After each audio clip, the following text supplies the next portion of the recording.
Ride through the city like Brennan Schaub. I'm on a mission to get it all. Ride through the city like Brennan Schaub. If you ain't thick, please don't get involved. And now, Brandon Thick Boy Schaub.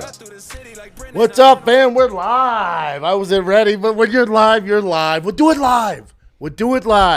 Happy Labor Day, everybody. Happy Labor Day. I think a lot of people are, barbecuing on Labor Day? Really, Memorial Day is the barbecue day. Labor Day, a Monday, a little tricky. What's your family do on Labor Day? I guess grill. I guess you get a little grill the burgers. Your family do anything, Jim? Nada. We don't do anything. Nah, kids are off from school, so they're crunk for Labor Day. But outside that, we're in here working, kids. Fun little weekend. Not a bad weekend before we jump in this bit. I was about to say big UFC 293, but it's not big. It's not big. It's a tough sell. I'm not going to lie to you. But the UFC had to put the card together.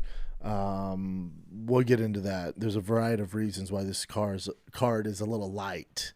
It's a Diet Coke card. You're not getting that full sugary Coke pay-per-view on this. You're getting that Diet Coke pay-per-view.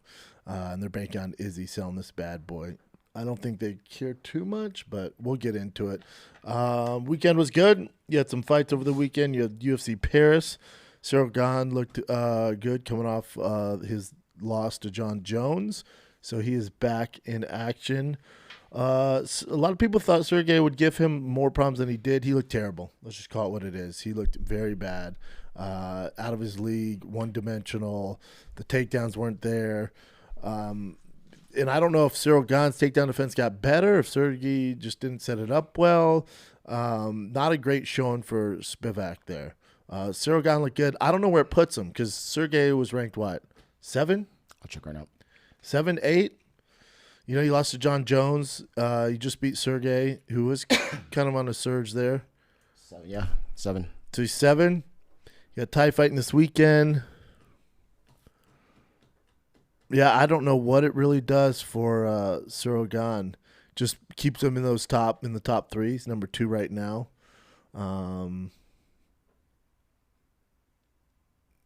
I bet we get Tom Aspinall, Ciryl Gane next. That's what Tom called for. That's what we get next, and I bet we get it before the end of the year. Because Ciryl Gane didn't even get hit there. Barely broke a sweat.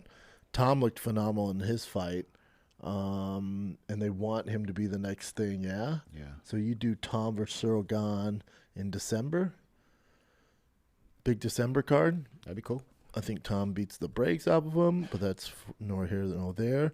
Ferro and Rose, 29-28, I guess. Rose looked pretty undersized in that fight. She just seemed to put it together. I think a lot of the punches that Ferro was throwing, Rose was rolling with it, but it looked bad in the judges' eyes. But Rose just never had much success in the fight. Didn't look great. Didn't look like she wanted to be there. For Rose, it's always a mental thing.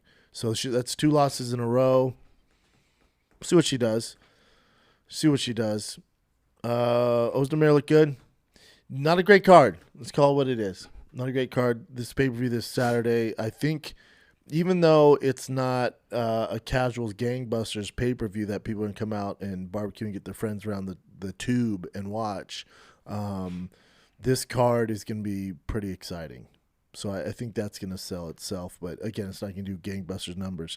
I'll tell you what's doing gangbusters numbers, my CU Buffs. Holla, holla, holla, holla, holla, holla. If you're a college football fan, my CU Buffs are back with vengeance. They beat TCU. Now, they looked phenomenal. They answered a lot of questions. I think Dion has something like 83 or 85 new players on the roster. There's usually 112 on the roster. He had 85 new players. So we knew they were stacked with talent, but you just don't know how it's going to look on the field. The coaching, are they disciplined? First game, bunch of 5-star recruits, 4-star recruits, 3-star recruits. Are they going to be disciplined? Are they going to play as a team? And damn, they look good. They look good. Defense, a little suspect. Now, here's the question. Is TCU's offense that good? And, you know, and they're going to be hanging, 35, 40 points on everybody the rest of the season?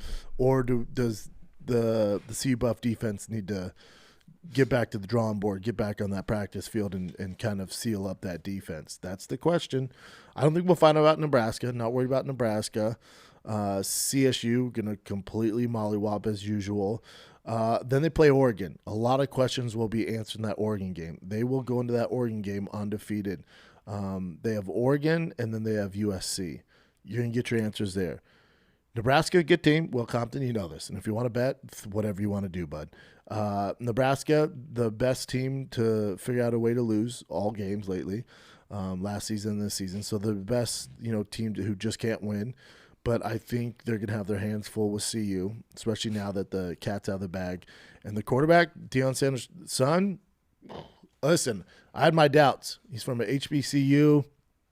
That's a completely different level than the Pac-12 and this big boy college football. You're talking about 9-day difference. But he looked like a freaking surgeon out there. Threw for 500 yards, CU record. I think he beat up my boy Joel Klatt's record against CSU, which was previously at 400-something yards. And then Travis Hunter. And this kid, you got Sanders at quarterback. You got Travis Hunter at wide receiver, cornerback. Heisman hopefuls. What's up? Holler. CU Buff football is popping. I'm so excited, man. We won one game last year. One game, dog. Now turn on ESPN, turn on Fox. It's all anybody talks about. We won one game last year. That's the power of Deion Sanders.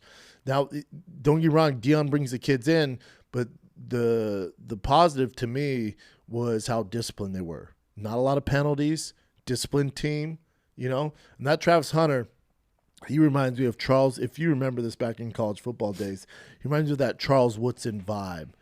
That when Charles Woodson would play receiver and corner, would do a million plays, was the main focus on the field. He's that, but ready for this hot take? He's better receiver than Charles Woodson was. And now, is he just as good as a corner? But my God, did he look good? He has some work to do. I know it's early, but he has some work to do. Sorry, I'm excited about my CU Buffs. I'm excited about it. I know you guys came in for a fight, dog, and I'll get to that. But go Buffs, baby. We're going to beat the brakes off Nebraska. Enjoy that, Will Compton. So yeah, let's get into this UFC 293 card in Australia. There will be a live fight companion on Joe Rogan's YouTube, and then right after that goes live, once we're done, it will be uploaded on Spotify. That's Joe Rogan Spotify. This is a JRE fight companion with Brian Callen, Sam Tripoli. Eddie Bravo's in Japan, so we brought in the next best conspiracy theorist. So you got Sam Tripoli, Brian Callen, Mr. Joseph Rogan, and myself. It's going down. I think it's is a regular 7 p.m. start time? I think so. Yeah. Yeah, so regular 7 p.m. start time. That's Pacific, so that would be 8 over there. 8, right? In Texas? We did this last time. I You're think from it's like Texas, 2 hours. Chin, right? Figure it out. I know. It's 8, right? The main card start at 8 over there, or is it 9? I think it's 8. 9:08 in Texas right now. So 2 hours ahead. No. It's a freaking... So it's 9:08 here. It's 2 hours ahead. So it'd be 9 main event time over there. Yeah, they're 2 hours ahead Central Time. That makes sense. So that bad boy's gonna start at 9 on JRE's YouTube. That should be fun. That's why I'm not too worried about the card. I'm gonna have fun no matter what. I'd watch freaking kids play freaking paper, rock, scissors and do a companion for it. It's such a good time. So, but let's get into the card. Again, the card's not going to blow your hair back, but you're going to miss out if you don't get this pay-per-view because there are some good matchups on this card. And whenever the general audience is like, I'm going to pass on those one, it's not a good card, they're usually the best cards. It's just the way it goes for whatever reason. We're spending the majority of the time on Izzy and Sean Strickland. So last night and this morning, I'm doing my homework before we go live here at 9 a.m. And my mission was to find a way Sean Strickland gets this done. I would love to hear it from somebody that knows the game, how you see the easiest path to victory for Sean Strickland. Now, you will say, well, if he grapples, Izzy's, the one chink in his armor is the grappling. Look what Jan did to him. That's not Sean Strickland. Sean Strickland fancies himself a striker, and he's a volume puncher. I'm trying to figure this out, and not to, there's no hate on Sean Strickland. I like the guy. He's one of my favorite personalities in the sport. We have him on the show. Great dude. What he's done, with his record's insane, man. Insane. But this is black and white. Take out my like for Sean Strickland. Take out my love for Izzy. Take all that out. This is black and white. If you look at let's just start with their strength of schedule as far as their resumes go. Who, if you're arguing for Sean Strickland right now, who's his best win? What's the highest caliber guy that he's beat? Jack Hermanson? By Jack Hermanson or Uriah Hall? That's Uriah Hall 2 years ago. He's lost to the top. Like, he lost to Kamaru Usman, right? He lost to Kamaru Usman when he was at 70, and then obviously he lost to Alex Pereira. He lost to Jared Cannonier, and then the UFC gave him 2 random tough-nosed dudes from the likes of Russia. His best win, I would say, Jack Hermanson's a good win. That's a split decision, by the way. His best win was probably his last fight, Magomedov. If you know Magomedov, stylistically, bad fight for Sean Strickland, and he got it. He mollywopped this dude. This dude should have gave him all the problems, and he just didn't. Sean just put it on him and absolutely melted this dude. So that's probably his best win against his toughest opponent, his last one, which is good if you're a Sean Strickland fan. But as far as strength of schedule, again, to correlate this to football, this is strength of schedule. Sean Strickland's more like a Florida International, and Izzy's strength of schedule would be like Alabama, Georgia, and he's winning. He is winning. His win over Alex in his last fight to retain the middleweight championship belt, coming off a loss. That shows you the kind of mentality that Izzy has there. Obviously, he beat Jared Cannonier. Not a great fight, but he completely dismantled him. And Strickland lost him, but MMA math doesn't work here. The Robert Whittaker fight, super impressive. Vittori, impressive. Obviously, the Jan at 205. Again, this is when I will invest in a fighter. So he's undefeated. He's 20-0. Decides to shoot for the moon at light heavyweight to get to John Jones. Fights Jan, which is an awful matchup. How dare you? So they have him fight Jan. He loses that fight. Right? Has to be embarrassing. He's like, God dang it. After that, he's probably back to never lost in MMA before. Lost in kickboxing, but never lost in MMA before. Comes back and rattles off 3 freaking wins. Marvin Vittori, staple, top 5 staple in the middleweight division. Robert Whittaker might be the best guy, especially at the time, not named Izzy, beats him. Jared Cannonier, savage, monster, used to fight at heavyweight. So he dismantles Vittori, dismantles Robert Whittaker, dismantles Jared Cannonier. Then he gets Alex Pereira, the boogeyman, who's beat him before, right? Beat him twice before in kickboxing. He loses to him. Like, God, this is it. This is what the UFC was doing. Alex Pereira is the exact matchup. This is why they streamed him to the front of the line. There's a fun story there. He looks like a monster. They streamline him. He beats Izzy. I think it was actually the best thing that happened to Izzy's career. He beats Izzy. Like, man, what is he going to do? This guy's bigger. He has the same credentials as far as kickboxing goes. He's beat him twice. Now he's 3-0. What are we going to do? Izzy gets knocked out. Here we go. And what happens? Izzy comes back and knocks him out in the second round. Again, shows you the mental fortitude of Izzy. That's why he's the very, very, very best that we have to offer.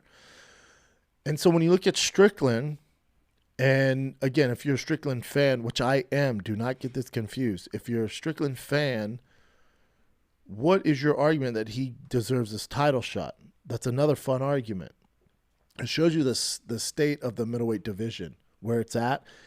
Strickland's success also shows you the state of the middleweight division where it's at with his skill set. When you break this fight down, remember when Khabib was fighting and we knew he wanted the takedown, right? We knew he was going to get the takedown. And because he was so dedicated to that Dagestanian wrestling, and obviously his dad's his coach, he's trained with Makhachev. They come up as kids. They're carrying goats up the hill. And he dedicated his entire life to this form of wrestling. Well, the advantage there is, let's say he's fighting a guy who has American style wrestling, or a guy that doesn't have a wrestling background, but he somehow adapted to the wrestling in MMA, then he can stop the double leg, he can stop the single leg. If you have double unders, he can navigate that. He's good against the cage. The issue with that is, unless you've been doing as long as Khabib has, you might have, let's say you have 5 world-class takedowns or takedown defenses. The issue with that, when you fight a guy like Khabib, he has 20. So your 5 world-class takedown defenses or takedowns, if those don't work, you are out of luck. You are screwed.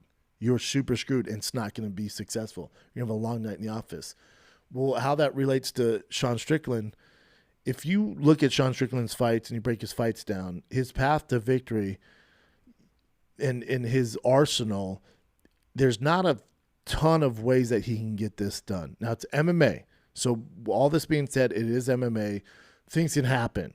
Not that I'm saying he's going to do this, and he's never shown this in any fight he's ever had, but say he shows up like Luke Rockhold did when he was champ against Bisping, and you don't respect the guy at this level. I don't care who you are, ranked number 20, ranked number 1, undefeated, coming off 2 losses. It doesn't matter. If you don't take the guy serious, you're going to lose the fight.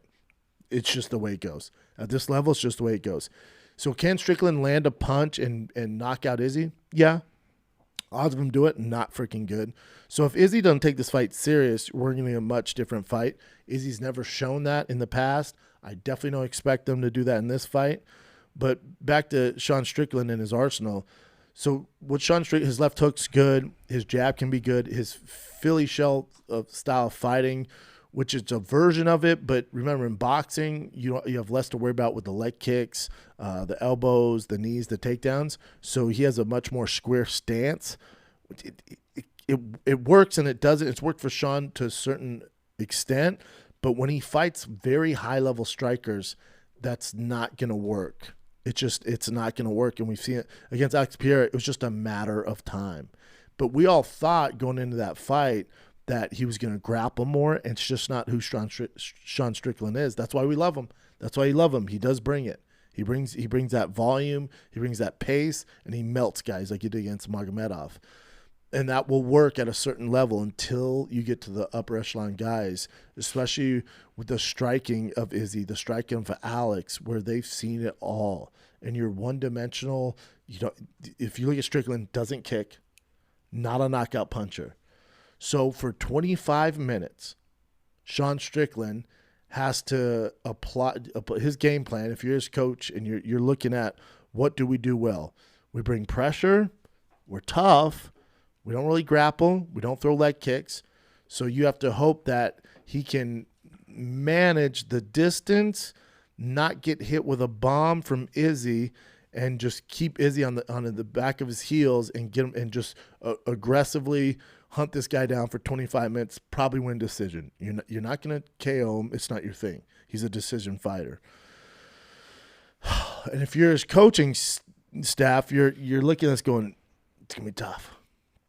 Can Sean Strickland, with his Philly shell style fighting and not a knockout artist, can that style, that limited style where it's a jab, a good hook, hopefully the right opens up, no kicks, no takedowns, jiu-jitsu is not really our thing, and is that level of styling and that limited style good enough not for Izzy to figure out in 25 minutes and land a bomb?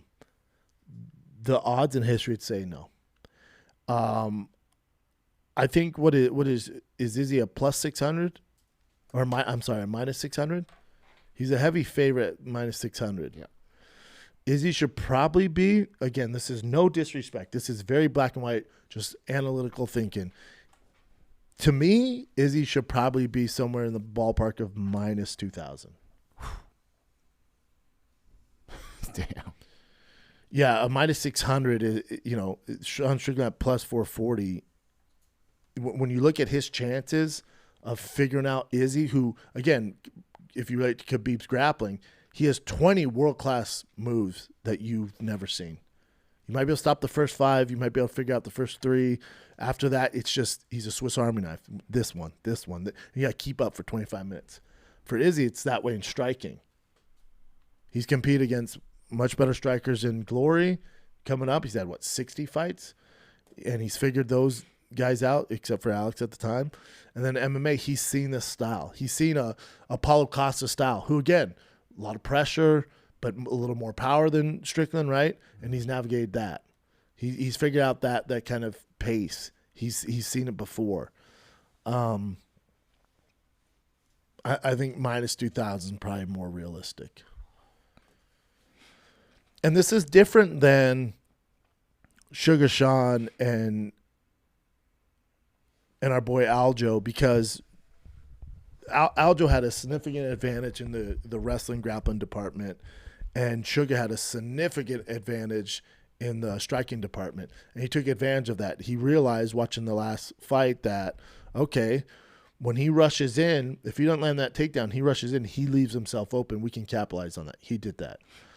For Sean, if you're looking at this fight, you're going, what can we capitalize on? Again, the Sean Strickland fan base, we can grapple. When has he ever done that?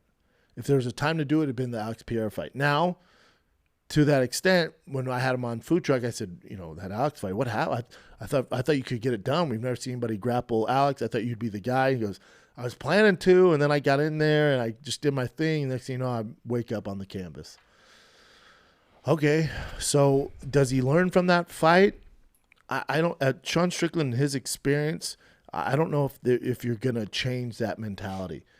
Also, he's been very successful with that mentality. Very successful with his skill set. Very, very successful. He's 27-5, dude. So you go tell that guy in the gym, hey man, I know all you do is spar, but let's add in a wrinkle. Let's add this in. Let's add this in. Maybe we should try this. He's going, nah, man. I've won 27 fights like this out of 32. Kick rocks, nerd. And I don't think he's going to do it in the biggest fight of his life. I just think there's levels to this game, and I think this shows where the middleweight division is at, and it's not great. But it also shows you how great Izzy is. He's cleaned out the entire division. And also, from what I hear around the UFC water cooler, the UFC did not want to give Sean Strickland this title fight. Izzy's the one. Because remember, Chael, when he was on the show, goes, they want to do Sergey versus John Jones in Australia.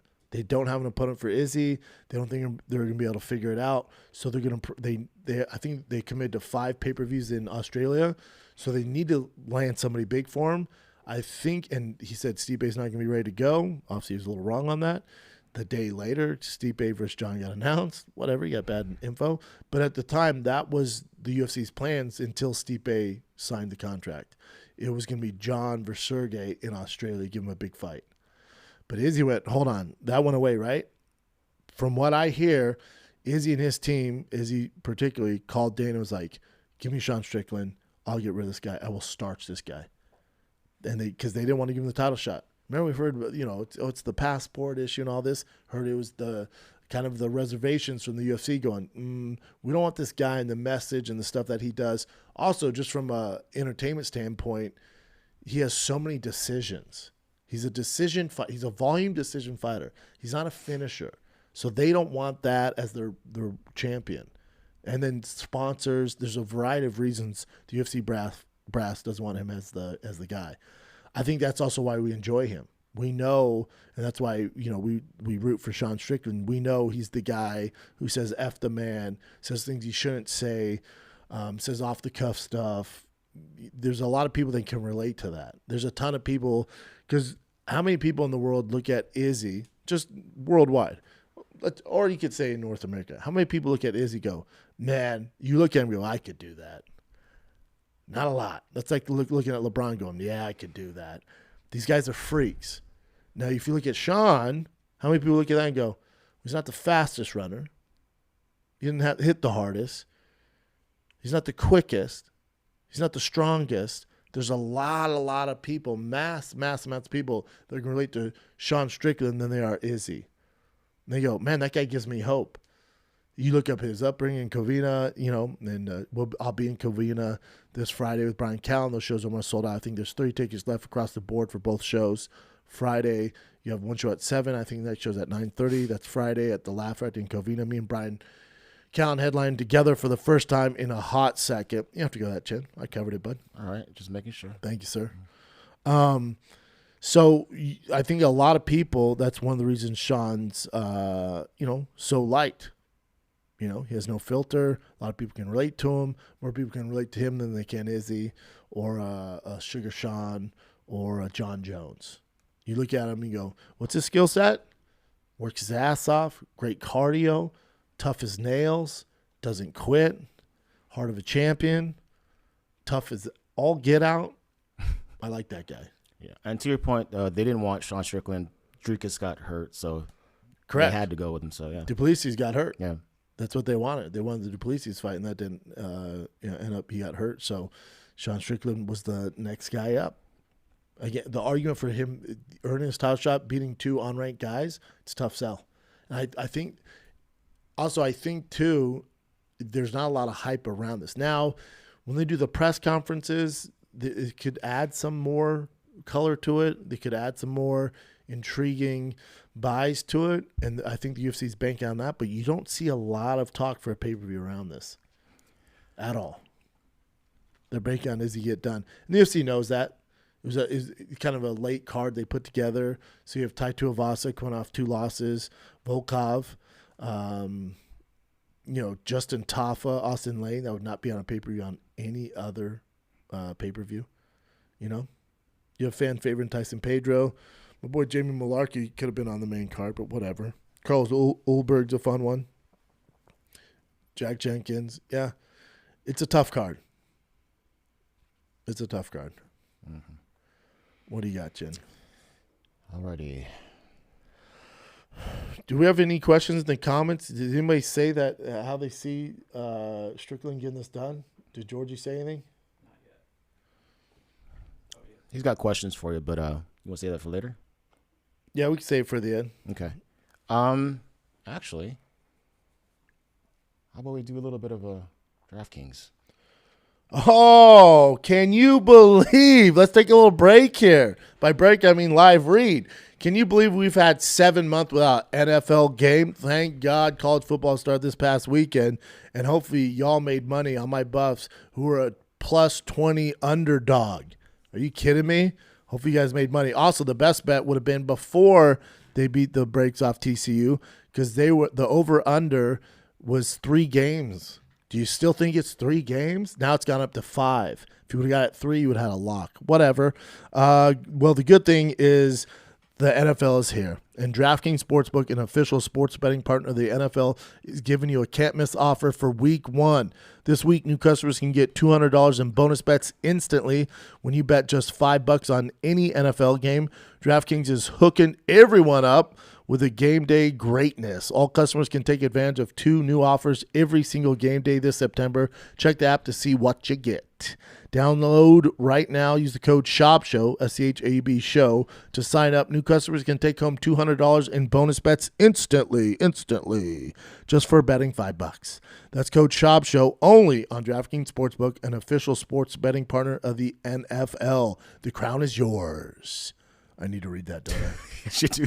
Gambling problem? Call 1-800-GAMBLER or visit www.1800gambler.net. In New York, call 877-8-HOPE-NY or text HOPE-NY 467-369. In Connecticut, help is available for problem gambling. Call 888-789-777 or visit ccpg.org. Please play responsibly.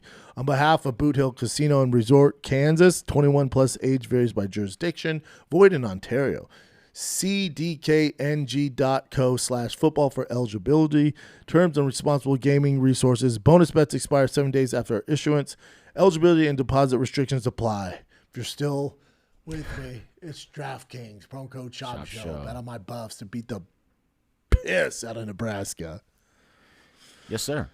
Oh, I'll tell you what, man. I'm also happy to welcome these some of my favorite undies, man. I take pride in undies, and I wear the old school undies like my dad wears. I get people staying in the front sometime, and I don't like white undies. I like them dark colored for a variety of reasons. Am I right, guys? And this is brought to you by Sheath Boxer Briefs. That's right. Every time you hear my voice, or if you were able to see my face, it would be obvious that I'm wearing a pair of Sheath boxer briefs. They're stretchy fabrics made of a moisture wicking technology that makes them super soft. So when I'm stressing about a fight, I'm stressing about football, watching, I got bets on the line, your boy's sweating, but I feel good because Sheath is there, all right? Particularly, it's for staying cool. After trying Sheath, you can never go back to those old, tired brands that your pops used to wear, all right? I love the dual pouches that keep your man parts, talking about your wiener, separated, all right? It's a game changer. Sheath uses materials like bamboo and mesh for even more cooling comfort, all right? It's the most comfortable underwear you will put on your trunk, all right? Sheath also has bamboo shirts, hoodies, all designed for maximum comfort. All right, so if that's something you're interested in, go to sheathunderwear.com right now. Use the promo code SCHAUB to receive 20% off today. That's Sheath Underwear, SHEATH underwear.com today, and use promo code SCHAUB for 20% off. Now let's get back to the program. All right, here's a picture of Rose Namajunas' pinky that Ariel Helwani posted. It looks a lot worse than I thought. Yeah, and she couldn't close her hand. Well, she couldn't close that pinky for sure, but yeah. Yeah, it hurts. You know, it's Dude. like sticking out there. It's gonna be tough to throw that. Yeah. And it was her right hand too, the moneymaker, Daddy. That's a bummer. Yeah, her hand looks like Schmiegel's there. Let's be honest, the whole hand doesn't look good. I don't know what the deal is with the other ones, but the whole entire hand. When you're fighting, it's tough to have pretty hands, man. That pinky is atrocious. Yeah, like broke inward, huh? It's like going in and out. That's not a bad injury, though. It's not horrible. I mean, it definitely affect her throwing, especially the right hand, which is a bummer, but pinky broken or not, she wasn't winning that fight. Yeah, and some fans were noticing that Trevor Whitman wasn't there. Trevor was there. Oh, no, he wasn't. Are Apparently you sure? Yeah. I thought I saw him at the start. No, I mean, everyone's saying that they didn't see him there. Maybe because it's in Paris. That and Trevor's also, like, check, please. I think someone mentioned on the broadcast that she kind of went to a different camp for this one, and I'm wondering why. Maybe because, Listen, coming off a loss, yeah. But yeah, that was interesting. Yeah, that's a bummer. She had Pat in her corner. Yeah. And then people were giving him a hard time too. This is just fans, by the way. So not like actual. The commentators actually thought Pat did a great job saying, like, forget about the pinky. Just focus on the fight. You don't need your pinky right now. Yeah. But people online are giving him crap like, that's messed up to say. That's his girl. What should he say, though? No, I'm with it. They wanted to be like, babe, are you okay? Oh, my God, should we get out of here? Should we Jesus, get outta coach. Oh, my God, your pinky's broke. What are we going to do? We have dinner tomorrow night in Eiffel Tower. How are you going to eat croissants?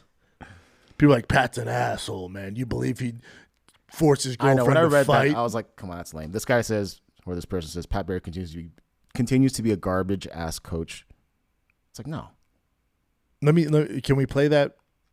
Will it get us kicked off? We should not do it. I'm sure all he says was, who cares about your pinky? We don't need it right now. Something like that. It's a who cares about your fight, finger? dude. They're not girlfriend-boyfriend in that fight. It's coach and fighter. Yeah.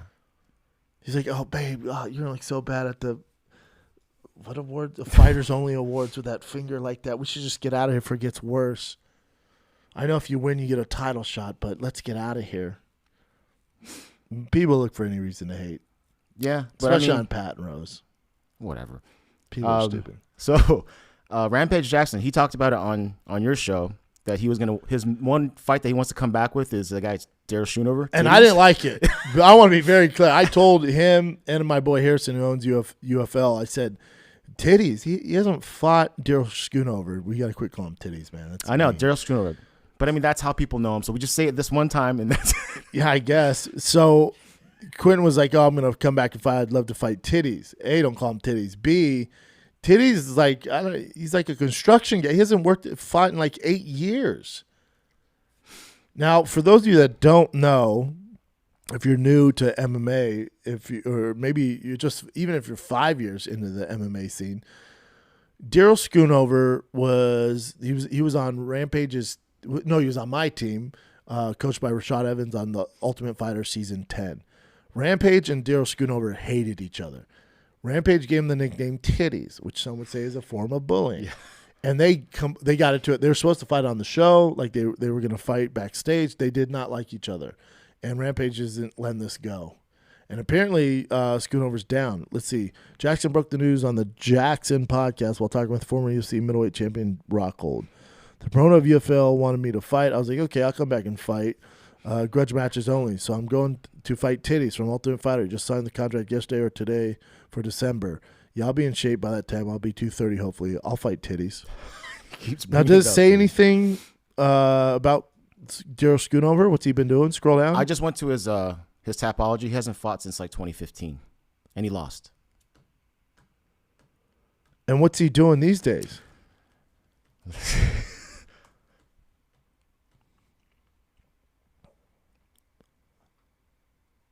I don't know. Was he like driving for Uber? And he's like, "You want me to do what?" I'll type in today. It's going to be all that Rampage stuff. Go to his Twitter. Right, go to his Twitter right there. Go down. Daryl the Boss. Joined in 2013. The last post I see is 2016. Yeah, no idea. I mean, yeah. I don't get the upside for Rampage on this, but, I'll support my boy. It's in December? December. He said he signed it for December. Is it in Mesa, Arizona? Wait, so is your head trainer Daryl Schoonover? So maybe he's training. Oh, he is. Good for him, man. Yeah. There with the kiddo. Oh, that's cute. Oh, wait, this is freaking 2014. Holy shit. knows, That's man? 489 weeks ago, Chad. I know. We can't get much on this guy. Okay. Well, hopefully he's doing well, and that's some money for him. Yeah. UFL. Hope they're paying him decently. Okay, so this is Henry Cejudo talking about the pay-per-view buys that Sean O'Malley and Aljamain Sterling did for UFC 292. And Just before you say this, if I'm the Twitter community or the X community, Cejudo's off on this. okay, so I don't believe what Cejudo says in the first place. He said he heard from one of his friends at ESPN. Yeah, ESPN's not really. Okay, so he said it was anywhere between 300. Guess what, guys? I have friends at ESPN. I'm not going to say who, but Sugar Sean did anywhere between 300,000 and 350,000 pay-per-view buys. That's it. That's all Sean O'Malley made in pay-per-view buys. Is 350 pay-per-view buys, is that a surplus or is that down? The other guy who will probably more than likely know is Aljamain Sterling. I think Aljo and Sugar came out and said. So this is what Sugar said. Henry saying me and Aljo only did 350,000 pay-per-view buys according to his girlfriend's source. I just talked to UFC. I heard it's upwards of 570,000. Legit, no Kizzy. I don't know the young terms. Is Kizzy and I'm not kidding. is that like a glizzy? I'm guessing not kidding. No cap. Yeah. No cap's such a weird word. Where does that come from? We just looked it up You're before. 45. I'm kind of 38. I'm 40. No. Yeah, it's not we gonna can't happen. say no cap. Why no? How do you put on your hat? Is it And people put called like caps, for their no like you cap. capping right now. for lying? It's triggering for me. The phrase rooted from Mean to 1900s. Hit us in the comments. What does no cap mean? mean to brag or exaggerate or lie about something. No cap means you describe something that has no limit. Well, yeah, that's the white person. Well, There's that no makes sense cap then. on this stock fund. No cap means, dang, it's a back. So it spread the other aspects of African American culture before adopted by mainstream culture. I see little white nerdy kids using that all the time. It messes me up because every time I see people use it, they use the emoji of an actual cap. cap, yeah, yeah. so I'm like, it has to be do with a cap. We're old. Too old, Yeah. dude. Okay. On your season of The Ultimate Fighter, apparently Kurt Angle was offered $500,000 to join it. Holy shit, that would have been a nightmare for me. Kurt Angle and Kimbo? Yeah. I mean, it's I mean, bad the enough show they would put be Roy crazier. Nelson on there who had 30 previous fights. I had 3. Matt Mitrione had none. He lied. He had, I think, 1 amateur fight. Well, dude, we were kids. You put Kurt Angle on there? a decorated national freaking He was world older at class the time, though. world class though. Yeah, yeah. And at that level, like, Mark Madison, who was I think he either wasn't the national champion, but either way, if you have that wrestling background at that experience level, you dominate. He had a lot of injuries too, though. So at that point in my life, I'm 41 years old. I broke my neck 5 times. I sat back and realized I started training for a little bit and realized I'm past my prime. I can't do it. So I turned it down. He was also unable to pass the medical. He wouldn't have beat Roy. But the rest of us, we would have had our hands full. He was such a good wrestler. Mm-hmm. At that level, I mean, we're like, wait, what? And check out what they in '96 when the UFC came out. So before first Dana. time was right after Olympics '96. Dana White was involved with the UFC back then. They came to me and they gave me their best contract. It wasn't a very good contract. It was 10 fights for $150,000. Wow, that's $15,000 per fight, and that was the highest they were going to give the fighters for the fights. That was back in the day. Yeah, though. way That was back the in the market days. value, Daddy. That'd have been a nightmare. Kurt Angle and the Ultimate Fighter with us. Mm-hmm. You should have Roy Nelson, Kurt Angle. We're like, what is happening? It would have been. I mean, it's already the biggest season, right? Still, Ultimate yeah. Fighter. Not So even that would have close. been even crazier. Yeah, that'd been massive. All right, Jorge Masvidal. He was speaking with Mark Raimondi at ESPN, saying that if he were to come back, he should defend his. Gaethje should defend his BMF belt against Masvidal. At 55? I don't know what weight. Yeah, if it's at 55 and Jorge can make 55 again, I'd watch that all freaking day. And the division could use it, not going to lie to you. Both Poirier and Justin Gaethje could use the likes of a Masvidal on that. Oh, he says 170 here. Well, then the UFC not going to do that.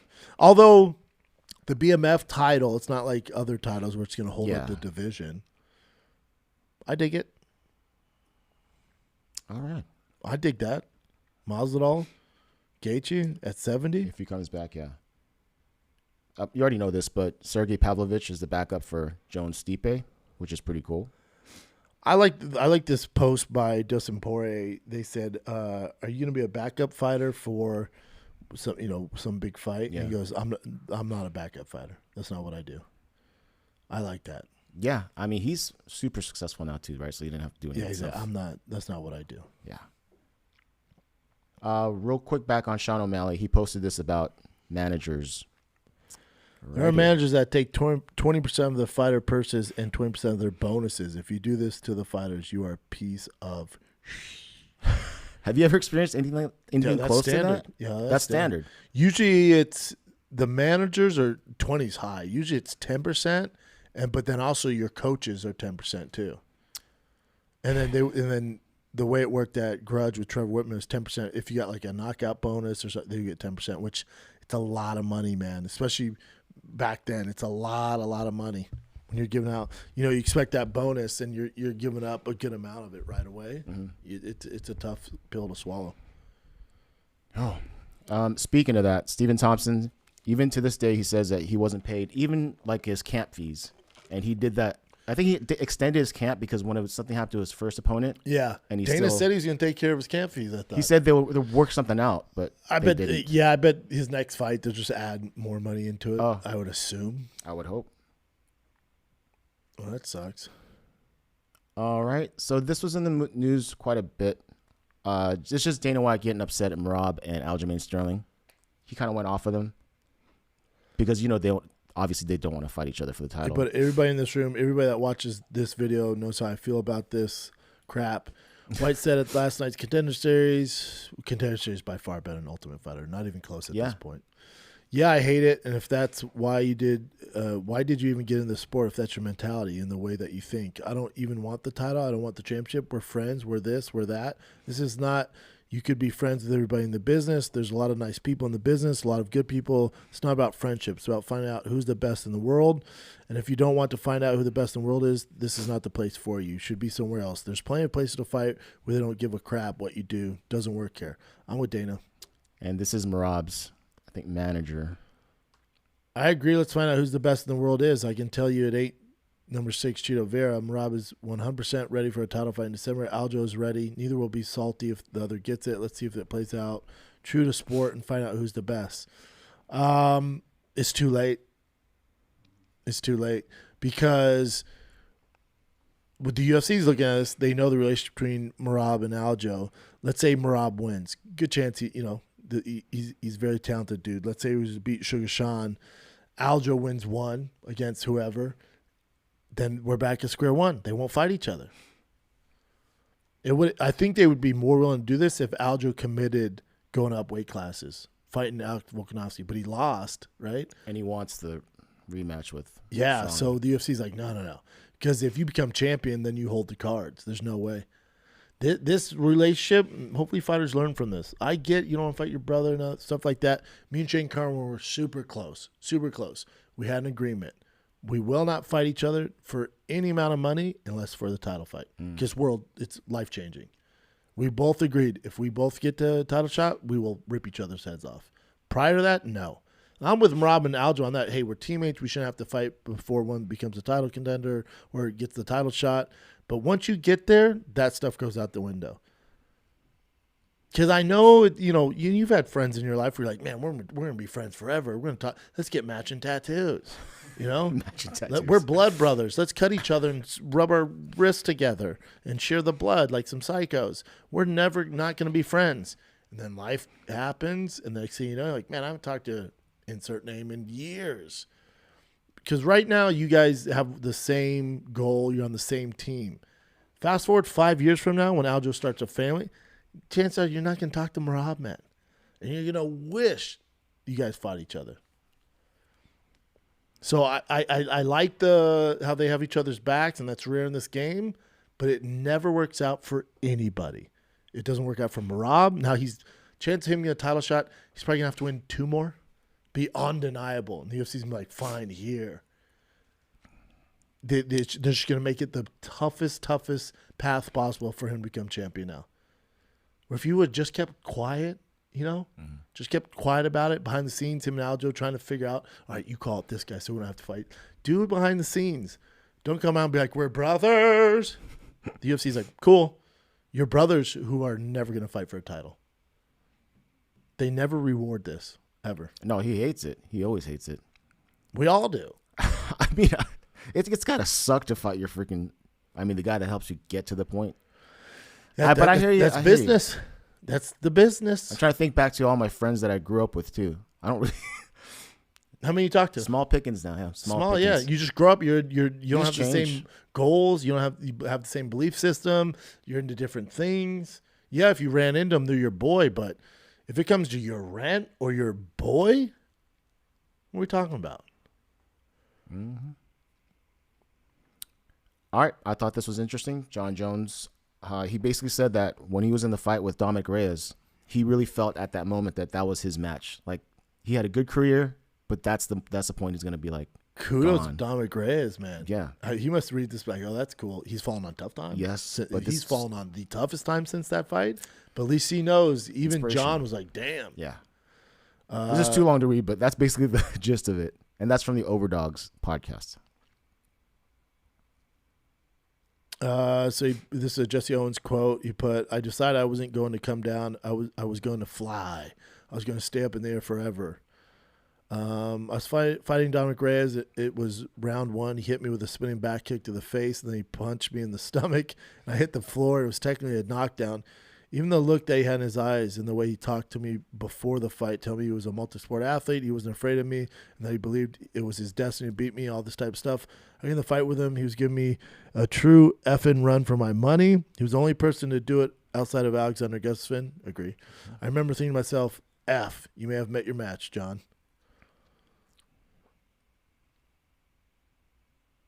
Damn, he said, hey, you've had a great career. You've done a lot of great things. This kid, he wants it. He's hungry for it. John, it's okay. If you come up short in this one, just don't let him knock you out. But you can just kind of skate through this one, let the kid have it. Wow.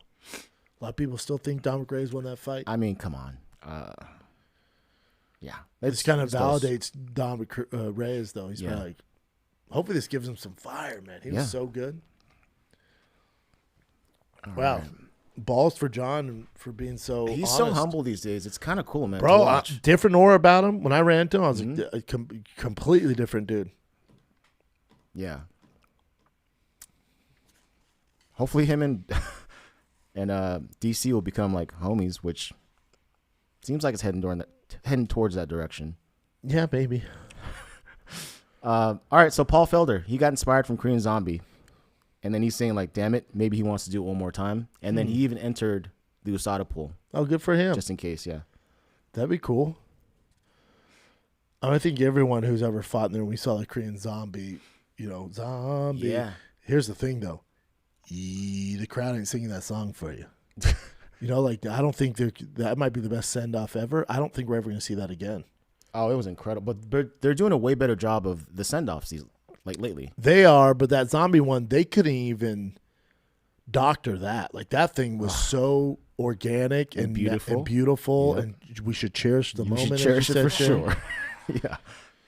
Tell you what, if I'm Zombie, I'm selling shirts off that. And listen, a little while ago, I had this idea, man, that Zombie should start selling shirts, but he doesn't have an idea where to get started. That's cool. That's why he needs to find Shopify. If you could trade a bench warmer for a GOAT, you do it right. Get your business a game-changing pickup by choosing the commerce platform with the internet's best converting checkout. That's Shopify. Shopify is the commerce platform revolutionizing millions of businesses worldwide. All right? Whether you're a garage entrepreneur or IPO ready, Shopify is the only tool you need to start, run, and grow your business without the struggle. All right? We got you guys, man. Shopify powers 10% of all e-commerce in the U.S., and Shopify is truly global force, powering Allbirds, Rothy's, and Brooklyn, and millions of other entrepreneurs of every size across 170 countries. Wow. Plus, Shopify's award-winning help is there to support you all the way to the top. This is possible. Powered by Shopify. Sign up for just $1 per month trial period at shopify.com/Schaub, SCHAB, all lowercase. Again, that's lowercase, shopify.com/Schaub, all lowercase. All you got to do is go to shopify.com/Schaub to take your business to the next level today. Shopify.com/Schaub. Cha-ching. You want another? Oh, we are just in the giving mood on this Labor Day. Because every show you see me do, especially live, your boy's all up on that Happy Hippo. I got my K-Dips. This is Kratom Dips, the first to market ever K-Dips. They got wintergreen, razzle dazzle. They got powders. They got gummies.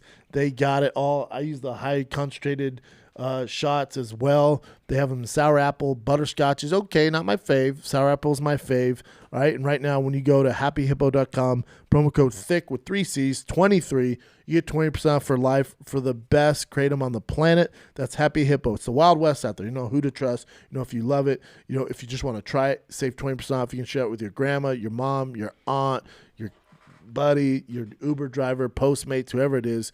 Go to happyhippo.com, promo code THICC23 for 20% off the best kratom on the market, the only kratom that I trust. That's Happy Hippo. Happyhippo.com, promo code THICC23, 20% off. What do you got, Chin? Alrighty. How about we go to some questions real quick because this is perfect timing.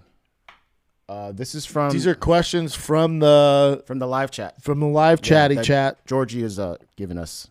Okay, the Georgie, names what do and you got, everything. buddy? These are picked by Georgie. Yes, we sir. don't know what these are. Fire away. All right, Rick Fernandez is asking, what does Brendan think of the recent running photos of Nick Diaz and Derrick Lewis? And I have them right here. They're just running together? Yeah, but they're both looking in shape, and Nick is. Every now and then, Nick does look pretty ripped, like right there. Yeah, they both look good. Yeah. I mean, for Black Beast, he's really gotten down, man. He's taken his condition another level, which is good for him. Mm-hmm. He looked phenomenal. Just he re-signed with UFC, so there's a resurgence there. He's starting to take it more serious because he was kind of on the cutting board there. For Nick Diaz, I think he is getting in shape for a comeback against a Jake Paul or Logan Paul. That's the big. Yeah, that would make the It's most the biggest sense, fight. You probably. can make the most money. Also, the easiest fight for him. As far as him jumping back into the UFC, tough test for him. But those big marquee fights that you make a ton of money, ton of exposure.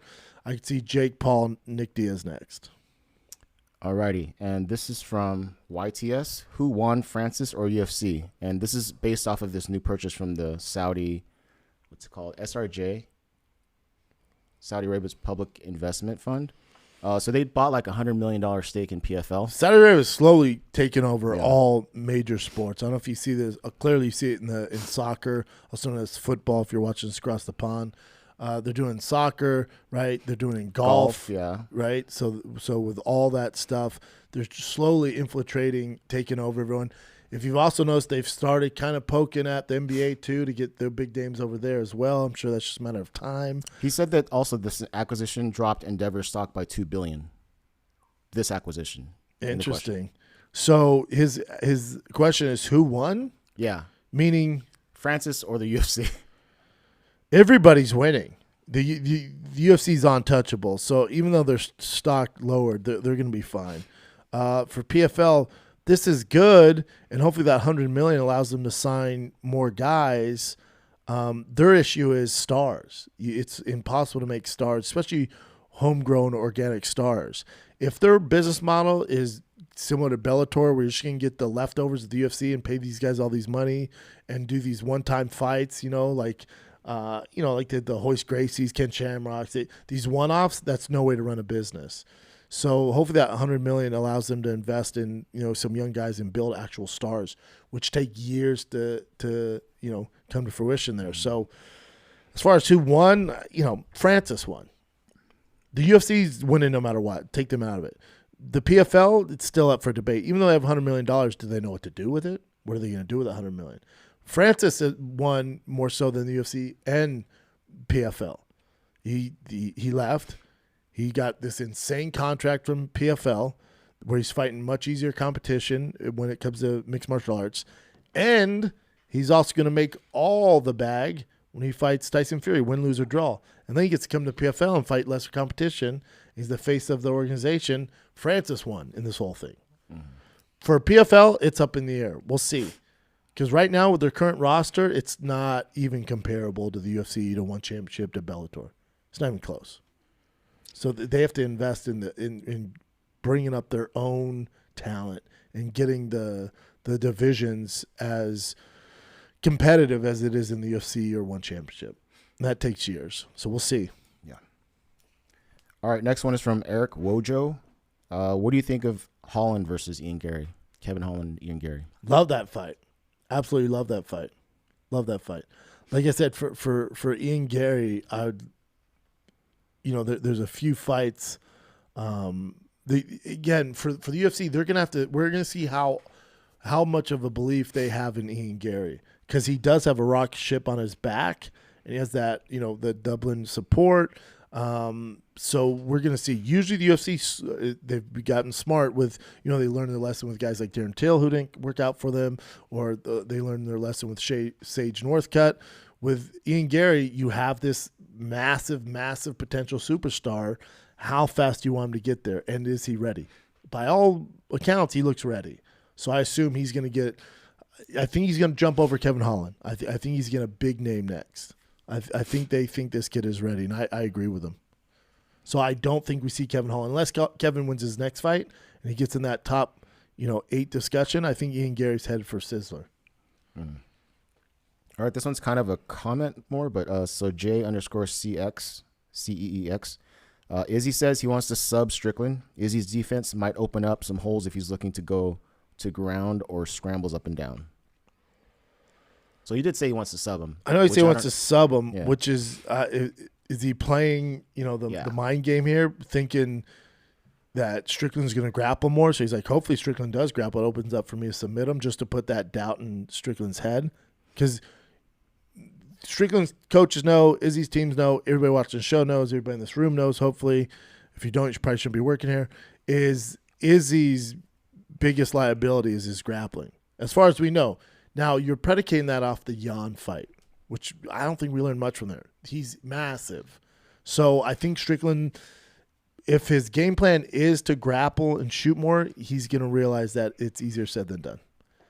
Now, this being said, there is one thing here that we need to be privy of, we need to be careful of. And again, Izzy has done this in the past. I don't think he's doing this fight because he told Dana he will take out Strickland. So I don't see him doing this. But there is a case where it goes to decision. It's Izzy on his back foot, and he can't land that knockout blow to Sean because he's so damn tough, and you do get a bit of a boring fight. There's a slight chance of that. I don't think so. I think Izzy's a game time dude. I think he's Mr. Showtime. He's going to put on a show, especially in his backyard out there in Australia. I know New Zealand, but I think in Australia, he's going to put on for those fans.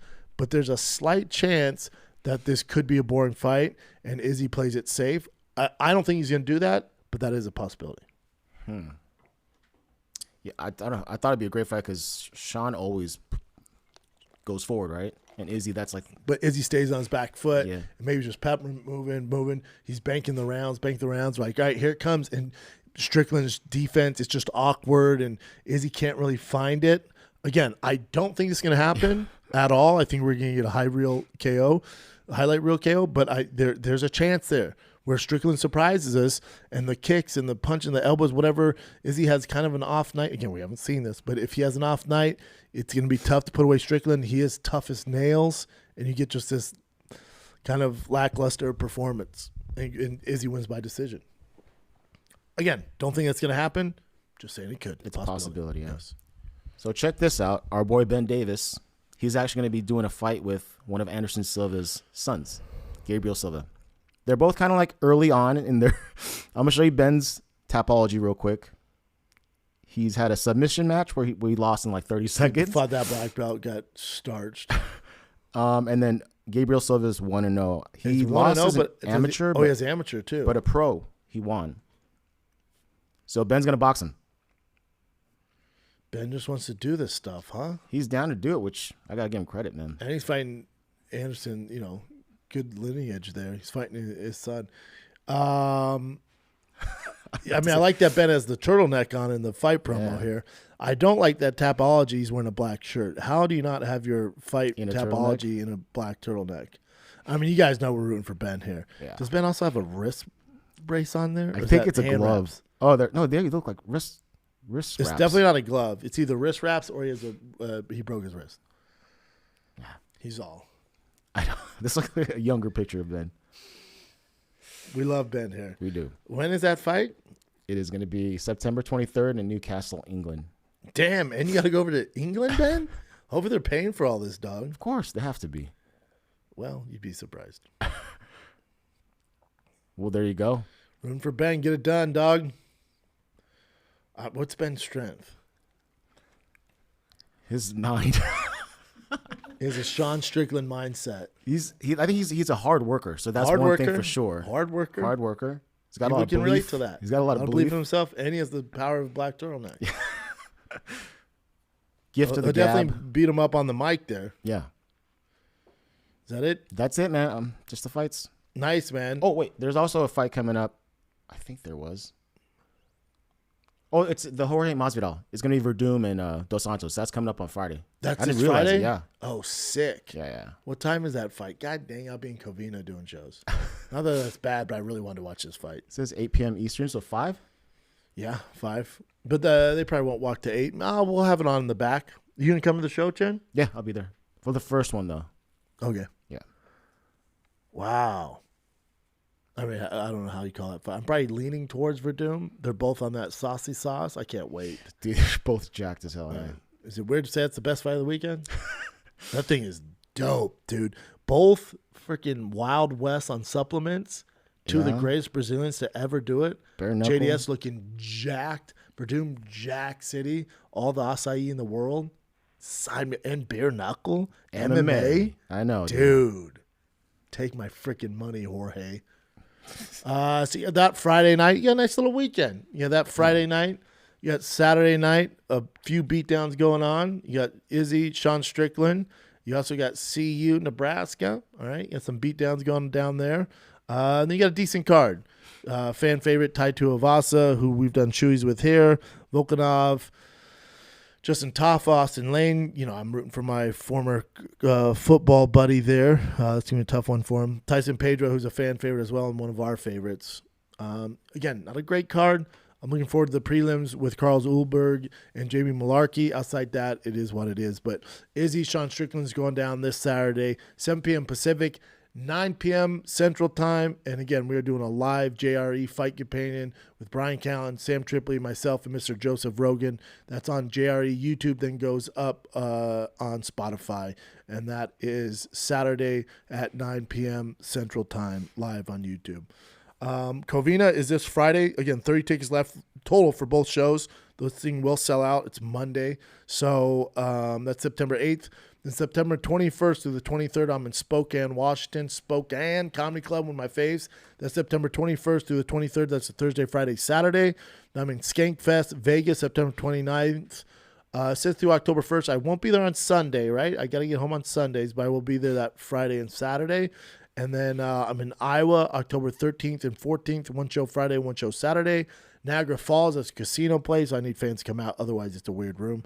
Niagara Falls, New York, that's a casino, November 4th and 5th. One show Friday, one show Saturday. And then I'm in Chicago, December 8th through the 9th. That's 2 shows Friday, 2 shows Saturday. But Covina, you're up this Friday with me and Brian Callen. Then Spokane is September 21st through the 23rd. Get your tickets at thickboy.com. Is that it, Chen? That's it. All right, kids. Love you. Thanks for watching. Another live one in the books. Hope you guys dig it. And be nice to each other. I'll see you out there on the streets. Till next time, I'm out.